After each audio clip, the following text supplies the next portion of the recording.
everybody to just circle. Yeah. Sit down in a circle. Well, I know that. Oh my God.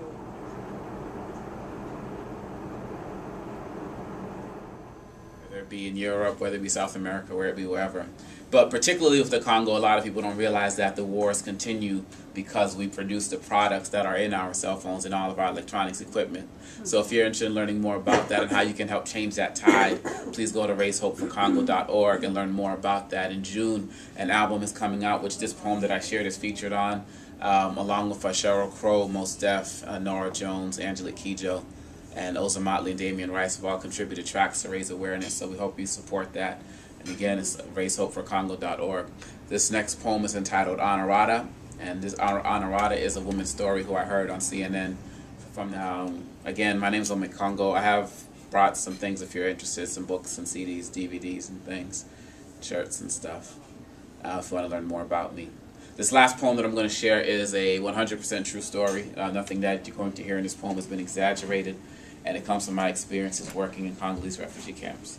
And it's entitled Welcome to the Congo. So I appreciate Amnesty International for providing this platform for me to speak a little bit about my homeland, and hopefully some more positive change can come out of it. Welcome to the Congo. True story. Je viens d'un pays né de la liberté, pas le pays de la liberté. My beloved Congo, the joke of the African continent, the world's gold, diamond, and coltan mine, Rwanda's concubine, this country of mine, poisoned with the swine that is Western policy. You see, Westerners and Asians exploit the riches but live behind gated communities with underpaid Congolese security. So they're closing the door on fractured Congolese faces with one hand while robbing her for resources with the other. And no province is safe, because even some of our own corrupted Congolese leaders are involved in this race, but even they can't keep pace in the face of our Rwandan aggressors, annexing our spirit to their sick and stricken sinister soul, to such an extent that to now call Eastern Congo, you must dial Rwandan area codes as they toy with the possibility of introducing Rwandan currency in the East. The United Nations talks of peace, knowing full well that peace can only be attained through violence. Jean-Pierre Bemba becoming the Congolese Prime Minister can only happen through violence. Child soldiers fighting in fear of retribution on their families, joining the spread of violence, raping my mother country and spilling her black coltan blood only continues through violence. When I talk to you about Congolese genocide, what's the compliance? Your response? Silence. You see, I know because I used to be just like you, sitting there smiling while other folks lie dying. Even bought my wife a diamond and probably spilled the blood of a distant cousin for it and chose to ignore it. But now I visited Congolese refugee camps to find that there's not even any refuge for refugees. Abandoned Congolese mothers and children living in tents made out of empty rice bags while lice drags through their hair, and their daughters living in despair start having sex and babies at 12 years old with 50-year-old married men with no humility who pay them 25 cents for their virginity and the possibility of exchange for AIDS, while the World Bank gives this absentee father of a government aid. But I'm looking for a cure for both diseases, because 5 million have died in 5 years, and too many orphans are shedding tears as they start dying in the streets at 11 years old, because even though it's hot on the outside, their inner spirits are cold from walking around starving in the capital city that barely has paved roads, and eating half a meal a day can't heal that. Living on less than $1 a month won't heal that. And since you all only see Israel, Palestine, Afghanistan, and Iraq on the news, y'all can't feel that. And so I'm hoping that 1,000 words can be worth a picture, because this image of the Congo may not fit your stomach, but it'll fit your fingers with diamonds, your ears with gold, your cell phones with coltan, while newly discovered Congolese oil heats your house when it's cold. But y'all still don't give a damn, even when I talk to you about Congolese with polio, walking as if their left knee was glued to their left hand. You see, there may be a cure for measles and malaria, but there's no medicine for misery, in a country being steered in the wrong direction, and children dying from all sorts of infection, and 12-year-old girls condemned to death because rich married men, they don't use protection, and all of their relationships end in rejection. It's like the entire country suffering from a lethal injection. A second genocide in less than 100 years? that's gone without mention, along with the fact that we've gone over 15 years until this election on the Congolese street called the Avenue of the Future. That's when my father was tortured and nearly died in detention. So you have to forgive me when I say the future looks bent in the minds of the people. And you see, I'm also pissed off because they say long live an independent Congo.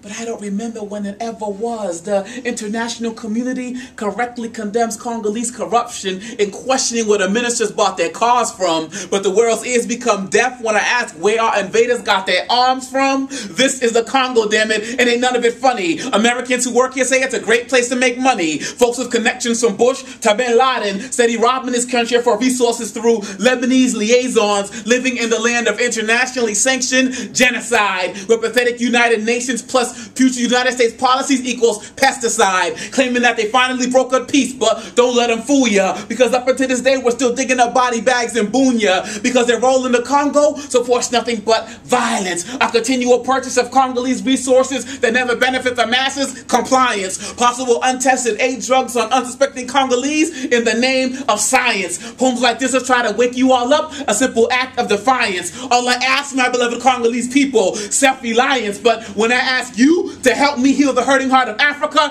your response?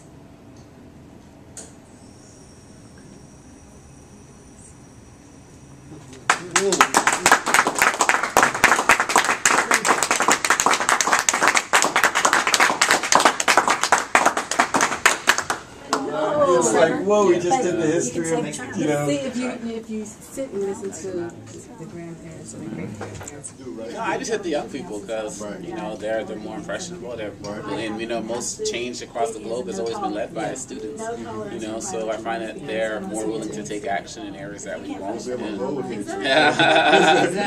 I mean, you know, but, you know, wherever adults can get involved, you know, we do. But I'm just trying to get to that next generation. So at least they'll grow up with this stuff in mind, whether they choose to do anything with it or not. You know what I find that? They just have little things in jail was that they see you as you know, this young hip guy who's just like them, and then you like zap them That's with. what the whole chapter. This is my thinking about it.